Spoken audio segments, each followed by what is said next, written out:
We've seen innovation and progress in our nation, but when you look at schooling 100 years ago, 50 years ago, and today, so many of the features are still the same. In the traditional school setting, if you take a risk and do something differently, that's scary. We're not sending kids out into the world ready to navigate AI, ready to navigate the workforce, and we want to do that better. Trust in public institutions, and education in particular, are actually at an all-time historic low. I think if we don't do something, I think more families will continue to opt out. Things don't evolve, they die. Self-direction works when a person is choosing what they want to learn, they're choosing how they want to learn it, they'll see relevance, they'll become resourceful. They're going to keep going, creating learning environments where kids are finding their purpose and where kids are able to flourish. Ultimately, the goal of education is to create independent learners who know how to learn and like to learn.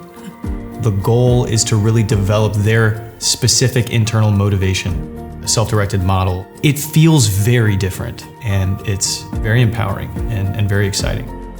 The challenge that leaders right now have is that they are at once trying to strengthen today's systems while building tomorrow's. Through our institute, we help leaders with this split screen strategy.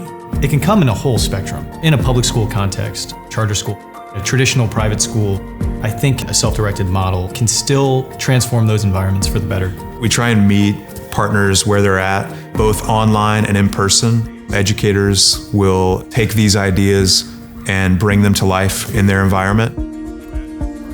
I am the superintendent at Eastern Hancock, but also the executive director at Indiana Microschool Collaborative. Indiana Microschool Collaborative is a statewide charter with multiple learning sites. Our vision is that each kid gets to go to a school that feels like it was designed just for them. Our microschool, its name is Nature's Gift. That amount of trust that we give students is the key to all of it. Because when you take ownership over your learning, it is empowering, it's joyful.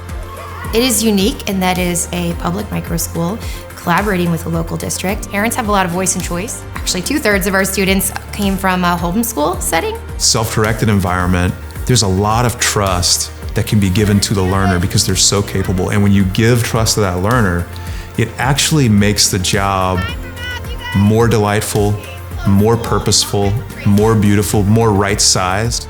Collaboration with the Institute for Self-Directed Learning has been really impactful and empowering. Having someone tell me, like, go for it, try it, I believe that you can do it. I could never imagine doing it differently. We're envisioning a world where we've got lots of micro schools all over the place that are able to collaborate with and learn from each other. We have an accelerator for leaders to come make sense of a learner-centered, self-directed environment in person. I am very close to filing my school as a nonprofit. I was drawn to the Institute because they were showing that they were having success doing what I wanted to do. Watching elementary school students be active participants in the Socratic method, all the way to high school students facilitating and executing Socratic discussion was just an incredible journey to see from beginning to end. I've been trying to revamp the system of public schools from within for most of my career, and excited to be a part of this cohort because it's a community of people who are really willing to say, let's do it differently. A lot of my work is about how do we position ourselves for the future? How do you create a solid foundation for students, but also how do you innovate? What I am really walking away from this last couple of days with is we have to create a space where we do both. I finished my career in public education for 18 years as school superintendent in Pike County, Georgia. Been able to see up close and personal some of the great work that's been happening at the Forest School. I just couldn't be more excited to be a part of this work with the Institute for Self-Directed Learning. This is just exactly where I want to be right now, doing the right work for kids. All the sessions have been really informative and really probed our thinking. Hearing from people who have actually done it and are doing it will ultimately be beneficial for our system and for the students and ultimately our community.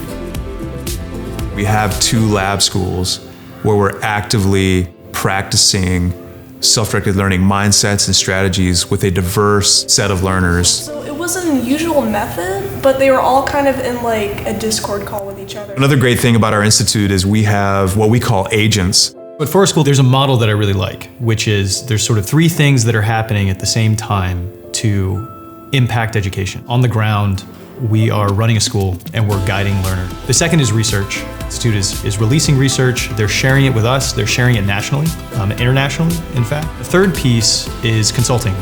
And so at Forest, the guides are agents, which are agents for the Forest School, consultants who can go out and speak to self-directed learning as a model. Adults haven't been raised in those models and they haven't been trained in those models. And so there's an opportunity for adults to explore new mindsets, and flowing from those new mindsets and beliefs, a whole new set of strategies that really give kids agency, that give them skills in self-directed learning, and that ultimately help them flourish.